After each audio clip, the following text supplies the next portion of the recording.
Oi, gente! Tudo bem com vocês? Aqui quem fala é a professora Belkise Moreira. Neste vídeo, darei continuidade ao conteúdo de Soluções, parte 2. Simbora!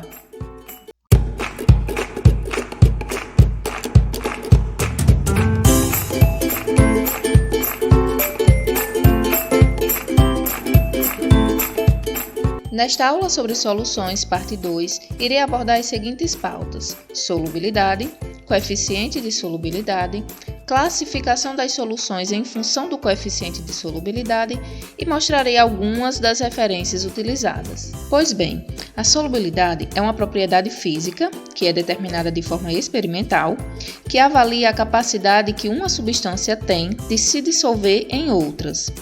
Resumindo, podemos dizer que a solubilidade está relacionada diretamente com a capacidade que uma substância, que chamamos de soluto, apresenta de ser dissolvida por outra substância, na qual chamamos de solvente. É aí que entra aquela famosa frase na química: semelhante dissolve semelhante.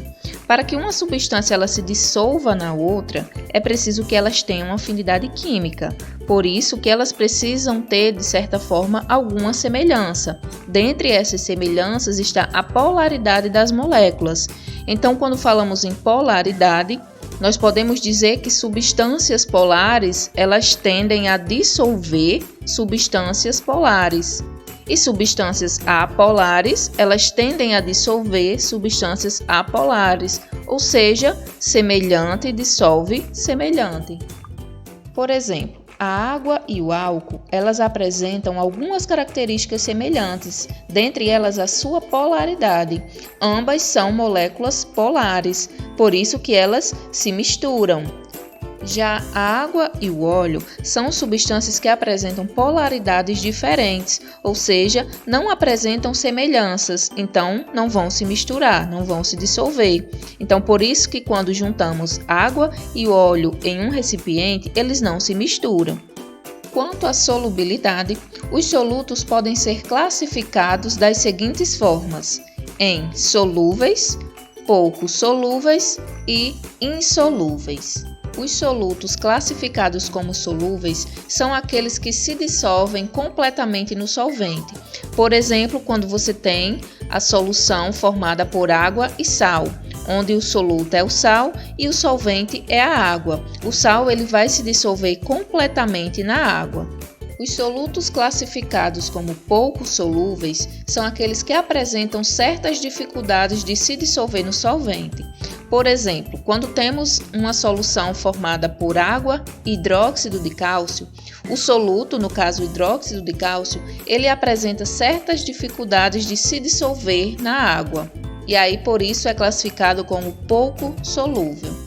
Já os insolúveis são aqueles que não se dissolvem no solvente, como por exemplo, água e areia.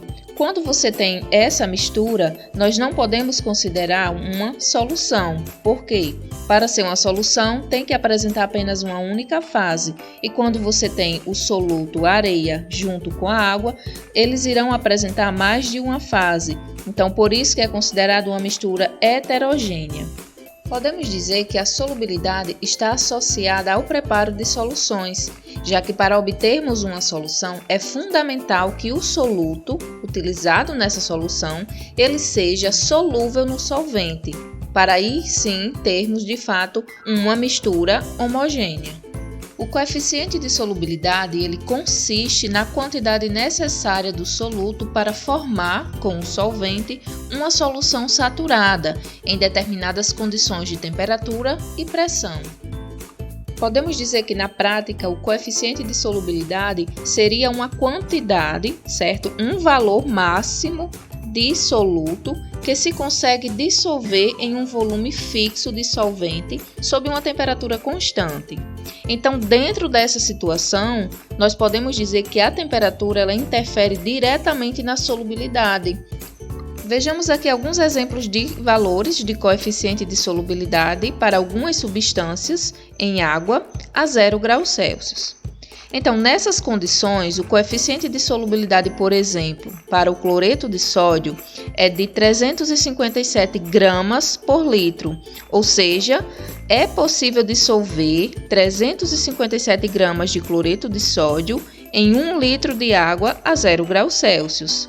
Já para o nitrato de prata, dentro dessas mesmas condições, certo? Usando o mesmo solvente, água, a mesma temperatura e o mesmo volume, no caso do solvente, o valor do coeficiente de solubilidade do nitrato de prata é 1.220 gramas, ou seja, é possível dissolver 1.220 gramas de nitrato de prata em 1 litro de água a 0 graus Celsius.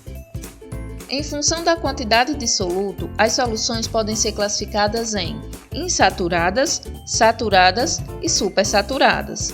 As soluções insaturadas são aquelas que apresentam a quantidade de soluto inferior ao valor do coeficiente de solubilidade.